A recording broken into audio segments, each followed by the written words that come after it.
Kematian Masuda Sensei akhirnya jadi tamparan keras buat anak-anak Ryuseiji. Fix no debat, Sabukaisha itu bukan barang sembarangan, tapi barang terkutuk. Siapapun yang maksa jadi usernya tanpa kualifikasi, ujung-ujungnya bakal berubah jadi abu. Sadar kalau mereka sudah kelewat toksit, Rena akhirnya mewakili teman-temannya buat minta maaf ke Takumi. Ya, mereka sempat nuduh Takumi itu mau maling sabuk Pais. Namun biarpun sudah difitnah habis-habisan, Takumi tetap berjiwa besar dan datang menolong. Tapi masalah nggak berhenti di situ, mereka mulai overthinking soal kata-kata terakhir Sensei saat sakaratul maut. Ada sesuatu yang ganjil. Kenapa di papan reuni ada nama Masato Kusaka, tapi batang hidungnya nggak pernah kelihatan? Mereka mulai menduga-duga, mungkinkah Kusaka adalah kunci dari semua rahasia ini, atau jangan-jangan dia punya agenda tersembunyi yang lebih gelap dari sekadar reuni sekolah. Kemudian Mari, Takumi, dan Keitaro mulai mencoba mencari jejak Masato. Ketika Keitaro menyebut namanya, sontak alam pun merespon dengan sambaran petir. Seolah memberi peringatan dini betapa keramatnya nama dari Masato Kusakampret ini.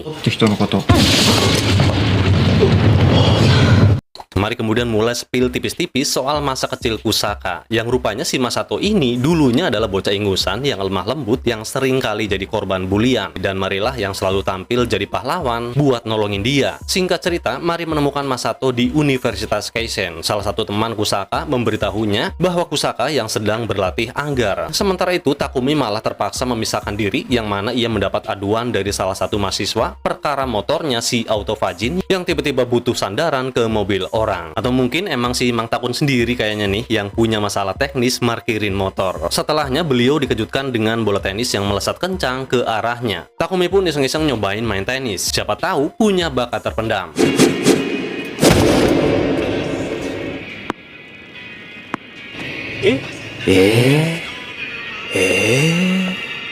Nampaknya ekspektasi tidak sesuai dengan realita. Bukannya mukul bola, ini malah mukul angin. Tentu itu ngebuat hening orang-orang seisi lapangan. Si mas-mas ini yang nampaknya senior sekaligus si paling multi talenta di kampus tersebut dimintai bantuan untuk melatih klub lainnya. Setelahnya, usai beliau gagal jadi atlet tenis, ia malah dapat hadiah tak terduga, yaitu nginjek ampas kuda. Yang mana di area tersebut merupakan klub latihan berkuda. Si Mang Takun yang lagi meratapi nasib sepatunya, tiba-tiba ia dihampiri seseorang yang rupanya si mas tenis tadi. Ternyata dia bukan sekadar pemain figuran, dia bisa dikatakan raja kampus yang mengepalai semua klub mahasiswa. Dengan gaya sombong setinggi langit, dia mulai berpidato soal betapa hebatnya dia melatih dan memimpin para mahasiswa. Sombong amat. Takumi pun langsung melengos pergi sembari nyinyir tentang ocehan si mas tenis yang tingginya melebihi batas atmosfer. Si mas tenis yang biasanya dipuja-puja jelas nggak terima. Dia kaget kok bisa ya ada orang asing yang berani ngomong sekasar itu di depannya. Tapi yang namanya juga Takumi, dia nggak punya waktu buat ngurusin drama kampus yang nggak jelas. Dan setelahnya seperti biasa, si mas tenis diminta untuk membantu latihan klub lainnya lagi, yaitu klub Anggar.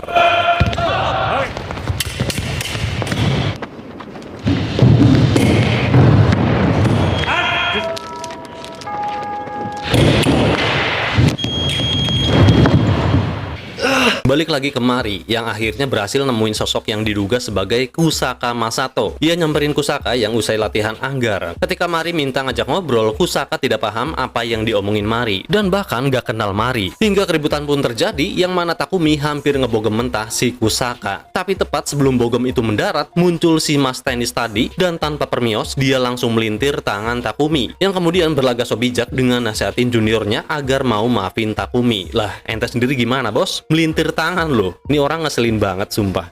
Takumi jelas gak terima harga dirinya diinjak-injak sama senior kampus yang hobi tebar pesona ini. Dia minta untuk ngajak duel, terserah mau olahraga apapun, yang penting si Mang Takun bisa ngeratain muka si kadal buntung ini. Sambil nunggu duel Takumi dimulai, kita intip dulu sang pemuja rahasia yang lagi nungguin Kaido notice keberadaannya. Namun tiba-tiba Kaido yang kayaknya sedari tadi lagi mikirin arah hidupnya, ia mutusin buat menjadi manusia dan jatuh cinta. Tanpa aba-aba dia langsung narik Yuka buat kencan. Cara ngajaknya udah kayak atlet kejar setoran. Nah, di tengah kencan yang harusnya romantis ini, sisi gelap Yuka keluar pas Kaido lagi mampir ke toilet. Ada dua berandal yang hobi bully orang lewat di depan Yuka. Tanpa basa-basi, Yuka langsung kirim mereka ke alam baka. Dan kencan pun berlanjut. Tapi disinilah puncak kejahatan moral si Kaido. Dia ngajak Yuka kencan itu cuma buat simulasi kencan alias latihan sebelum dia nembak Mari. Wah, parah banget. Si Kaido ini kayaknya baper gara-gara Mari pernah ngerawat dia pas lagi sakit di apartemen. Kasian banget ya Yuka. Sementara itu, Rena sempat berpikir agar mereka selamat dari dari teror yang terus-menerus, alangkah baiknya mending diberikan saja itu sabuk pada Smart Brain. Namun Kyosuke menolak karena ia ingin menjaga wasiat dari ayah angkat mereka. Dan ketika Haruko keluar, terlihat si Jay sudah ngajublek di balik pintu. Kembali ke Takumi yang akan memulai duelnya dengan si Mas Tenis. Dan di sini terungkap rupanya orang yang ditemui Mari bukanlah Kusaka Masato, melainkan Kusaka Ichiro. Sedangkan Masako Kusaka itu sendiri yaitu si Mas Tenis, dan duel pun dimulai.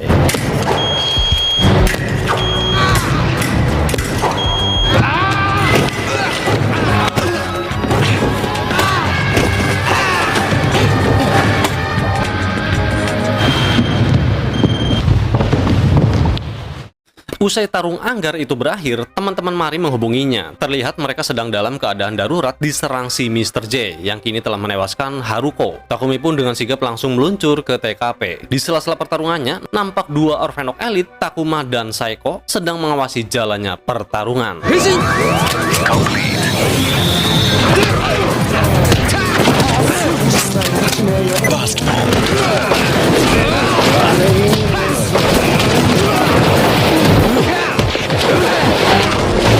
Masih di arena konflik, berfokus pada Kyosuke yang sok keras mau pakai sabuk Kaisa. Tapi pas tangannya sudah nyentuh koper, nyalinya mendadak ciut sampai ke ginjal. Karena ia dihantui bayang-bayang teman-temannya yang tewas jadi abu gara-gara sabuk ini. Di saat situasi lagi genting, tiba-tiba muncul sosok pria dengan tingkat kepercayaan diri yang melampaui logika. Yah, itulah beliau, si Mamang Kampret. Tanpa basa-basi, tanpa izin, dan tanpa rasa takut, dia langsung nyambar tuh sabuk terkutuk seolah-olah cuma lagi ngambil paket kiriman kurir. Sambil melempar senyum tipis nan misterius, dia sempat-sempatnya menyapa Rena dan Kyosuke dengan gaya paling cool sedunia. Seolah-olah dia mau pamer, minggir dek, biarkan sepuh yang beraksi. Masato. 久しぶりだな。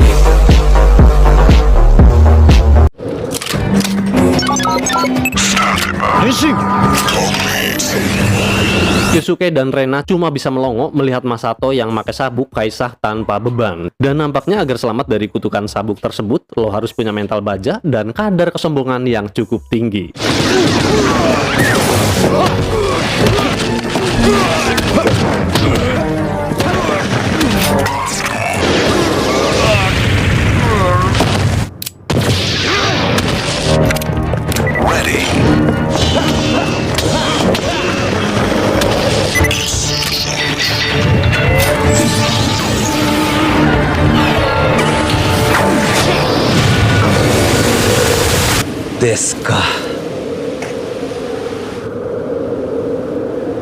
Aneh tapi nyata, setelah pakai sabuk Kaisa yang biasanya bikin orang langsung auto tiwas, si Mang Sato ini malah santai-santai aja. Nggak ada efek samping, nggak ada sesak napas, yang ada malah ritual wajibnya cuci tangan. Ya, si paling higienis ini kayaknya lebih takut sama kuman daripada sama kutukan sabuk maut. Kyosuke pun mulai ngasih tahu betapa angkernya sabuk itu, bahwa teman-teman mereka di Ryuseiji sudah banyak yang jadi korban. Mari juga ikut menjelaskan kalau sabuk-sabuk ini adalah kiriman ayah angkat mereka buat ngebasmi hama yang bernama Orphenok. Nah, masuk ke bagian yang bikin merinding, pas Mari menyinggung soal nama Masato yang ada di daftar papan reuni, mata si Kusaka Kampret ini mendadak melotot. Ekspresi kagetnya itu nggak bisa bohong. Coba foto dulu buat bukti.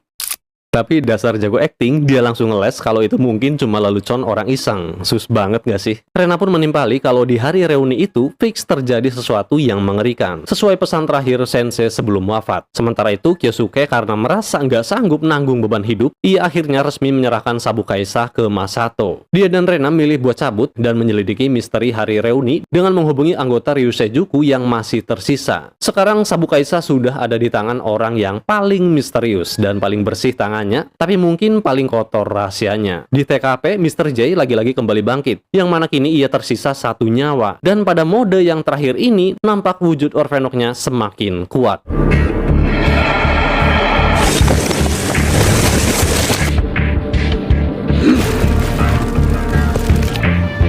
Cake.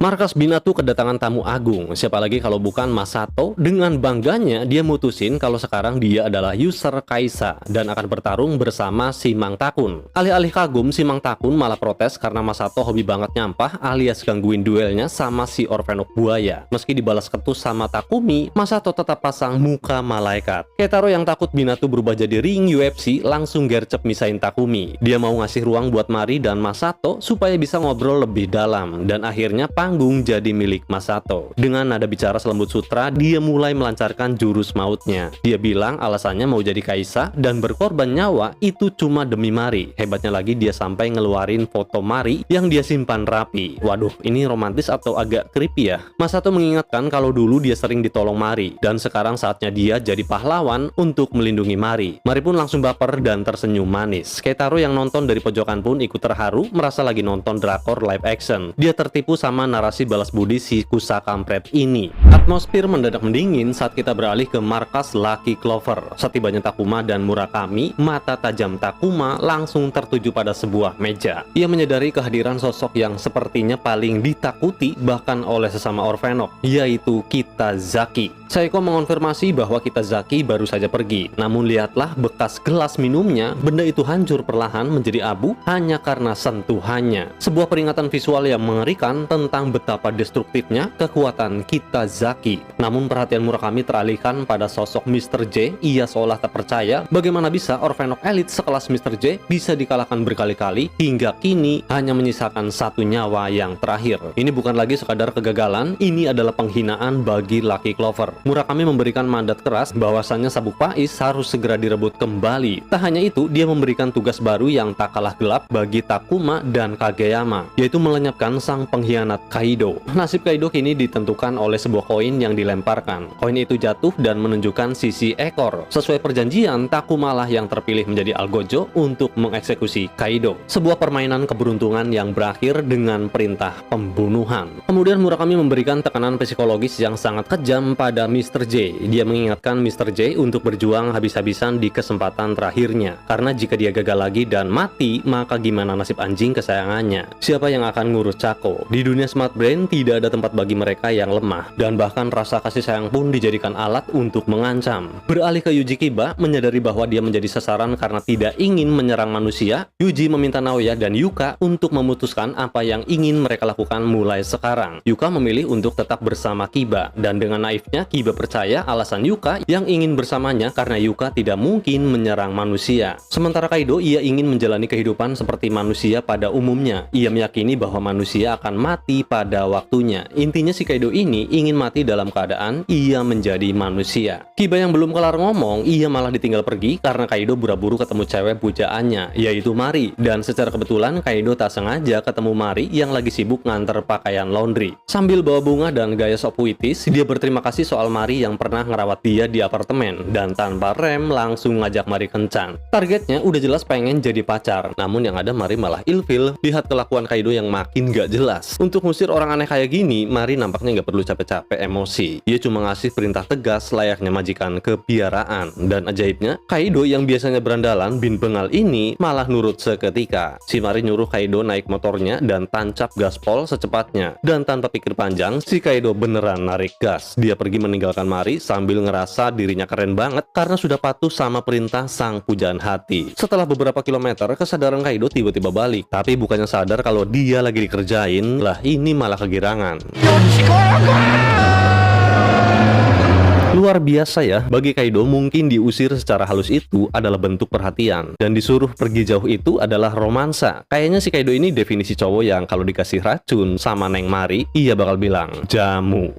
Beralih ke drama horor yang sebenarnya baru saja masuk ke pintu Binatu. Ya, si Kusa kampret datang dengan gaya so asik. Takumi yang lagi jaga toko udah mau muntah rasanya. Tapi sialnya si kampret ini datang sebagai raja alias pelanggan. Alhasil Takumi terpaksa melayani si kampret ini. Sambil pasang senyum jahatnya, Masato mulai mancing keributan. Takumi yang anti basa-basi langsung sekakmat di tempat. Ia membongkar kartu as Masato soal tanda tangan misterius di papan reuni. Karena di scene sebelumnya, ketika Masato melihat namanya di papan reuni, Takumi sadar banget ekspresi Masato berubah 180 derajat. Dari sok tenang jadi kaget setengah mampus. Dan benar saja, begitu rahasianya disentuh, topeng Masato langsung retak. Dia membentak Takumi dengan nada mengancam, menyuruhnya jangan sok tahu. Tapi tunggu dulu, begitu Mari dan Keitaro muncul, dalam hitungan detik mukanya balik lagi jadi cowok lembut dan baik hati. Keitaro yang polos banget malah bilang makasih karena Masato mau jadi pelanggan. Sementara Mari dengan senyum manisnya malah ngajak si aktor dua muka yang perubahan karakternya lebih cepat dari proses henshin ini makan siang bareng. Ketika makan siang, si Masato dengan gaya sok perhatiannya nanya kenapa si Takun gak makan kare kayak yang lain. Makanannya terlihat beda sendiri. Mari pun dengan polosnya buka kartu kalau Takumi itu Nekojita. Ia nggak tahan makanan panas dan selera makanannya kayak bocah. Mendengar itu, Masato langsung pasang muka mesem penuh kemenangan. Takumi yang ngerasa harga dirinya jatuh ke lantai langsung cabut dari meja makan karena nggak sudi makan bareng musuh. Nggak mau kalah, Takumi mencoba nyerang balik sambil megang setrika. Dia nyindir Masato seperti apa yang pernah dikatakan Keitaro padanya. Orang yang nggak bisa nyetrika itu bukan orang baik, tapi namanya Masato, dia nggak bakal biarin Takumi menang 1 poin pun. Dia langsung ambil alih meja setrika dan ternyata si Masato ini emang suhunya urusan binatu. Gerakan tangannya halus dan rapi. Usut punya usut, ternyata Masato pernah kerja part-time di laundry. Dan seketika itu Keitaro tanpa pikir panjang ngajak Masato tinggal bareng biar bisa bantu-bantu di laundry Kikuchi. Kayaknya itu bikin Takumi panas. Dia langsung geser Masato dan ngejek kalau nyetrikanya kelamaan. Dengan emosi yang meluap, Takumi nyetrika baju pelanggan pakai tenaga dalam. Hasilnya bukan rapi, bajunya malah robek. Melihat kejadian itu, si Masato nyengir tipis dan lagi-lagi senyum kemenangan yang paling menyebalkan. Di tengah pencarian Kaido yang menghilang entah kemana, Kiba tiba-tiba mengeluarkan analisis yang tajam. Dia menyadari kalau Kaido lagi jatuh cinta dan dengan polosnya bilang kalau seseorang itu bukan Yuka. Yuka pun merespon ketus. Ibarat sudah jatuh tertimpa tangga, sudah ditolak Kaido, ini malah diperjelas lagi sama si Mas Kiba. Di sisi lain, di saat Kaido lagi sibuk mikirin cinta, Takuma, sang elit dari Lucky Clover, muncul di hadapannya. Bagi smart brain, pengkhianat seperti Kaido cuma punya jalan, yaitu eksekusi. Takuma bahkan meremehkan Kaido. Dia merasa membunuh Kaido nggak butuh wujud Orphenok, cukup pakai tangan kosong dalam wujud manusianya. Dia menjelaskan bahwa ketika seseorang sudah menyatu sepenuhnya dengan kekuatan Orphenok, wujud manusia pun sudah cukup untuk menghancurkan lawan. Kaido pun dibuat babak belur tanpa perlawanan yang berarti. Di sini kita lihat perbedaan kasta yang sangat jauh antara Orphenok kelas elit dan kelas teri. Tepat saat maut hampir menjemput Kaido, Kiba datang melakukan intervensi. Takuma yang melihat ada pengkhianat lain datang menyerahkan diri, baginya ini adalah bonus eksekusi. Takuma pun akhirnya melepaskan wujud manusianya dan bertransformasi menjadi Orphenok tipe kaki 1000. Mau satu pengkhianat atau dua, hasilnya tetap sama, yaitu menjadi abu. Dengan pernyataan dingin itu, Takuma memulai serangannya. Pertarungan hidup dan mati pun pecah. Trio melankolis ini pun harus berhadapan dengan lawan yang kekuatannya berada di level yang berbeda. その力が使い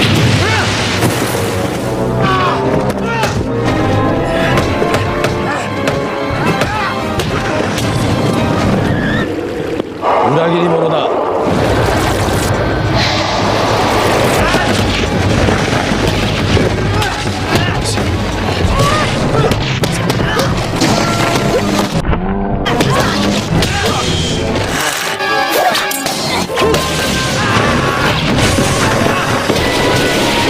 Dunia medis mungkin menyebutnya alergi, tapi bagi Keitaro, bersin adalah radar supranatural. Begitu hidungnya gatal, bisa dipastikan ada Orphenok yang nongol. Dan benar saja, Mr. J si Orphenok buaya kembali hadir untuk menuntaskan dendam dengan sisa nyawanya. Takumi pun langsung henshin jadi Faiz, bersiap menghadapi serangan brutal sang elit. Namun kenyataan di lapangan berkata lain, Faiz dibuat babak belur oleh kekuatan fisik Mr. J, yang kini nampak luar biasa. Ini sepertinya wujud sempurna Mr. J, sekaligus wujud yang terkuat. Keitaro yang panik melihat Takumi jadi bulan-bulanan langsung gercep menghubungi Mari untuk meminta bantuan Masato, dan Masato pun akhirnya tiba di lokasi. Tapi dasar Takumi yang gengsinya setinggi langit, dia membentak Masato dan menegaskan kalau dia tidak butuh bantuan sama sekali. Mendengar penolakan Takumi, Masato bukannya memaksa membantu demi kemanusiaan, dia malah nurut dengan senang hati membatalkan transformasinya dan berdiri santai di pinggir arena tempur, yang kemudian sibuk dengan ritual favoritnya, membersihkan telapak tangan. Dia benar-benar membiarkan Takumi meregang nyawa di depan matanya sendiri sambil memastikan tangannya tetap higienis. Psikopat nih orang. Tanpa bantuan Kaisa, Faiz akhirnya terkena serangan telak bin mematikan dari Mr. J.